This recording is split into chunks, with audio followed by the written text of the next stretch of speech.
દોસ્તો, કોઈને રૂપિયા ઉધાર ના આપો, તમારા ખાસ મિત્રને પણ નહીં. સંબંધ પણ જશે, રૂપિયા પણ જશે, અને દુશ્મનાવટ કરશો એ નોખું. તમે કેટલું પણ ઇમરજન્સી હોય હેલ્પ કરવા ચોક્કસ જજો, પણ રૂપિયા બાબતે નહીં. સોરી, મારી પાસે પણ નથી એવું કહી દો. મારી પાસે પણ થોડીક જરૂર છે, તું મને સામેથી આપ એવું કહી દો, પણ રૂપિયા ઉધાર આપશો નહીં. અમુકને તો એવું નાક જ નથી હોતું, નાક પ્લાસ્ટિકનું નાક હોય એવું જ હોય છે કે 6 7 મહિના સુધી તમને તારીખ જ આપશે. તમે માંગી માંગીને શરમાઈ જશો, પણ એ તમને રૂપિયા પાછું આપવાનું નામ લેશે નહીં.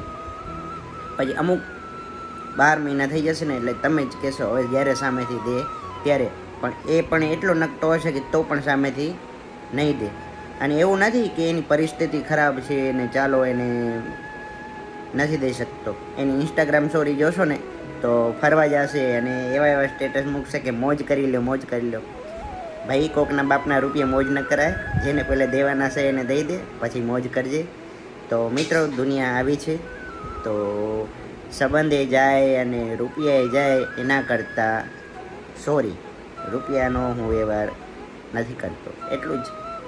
5 મિનિટ ખોટું લાગશે પણ ફાયદામાં રહેશો.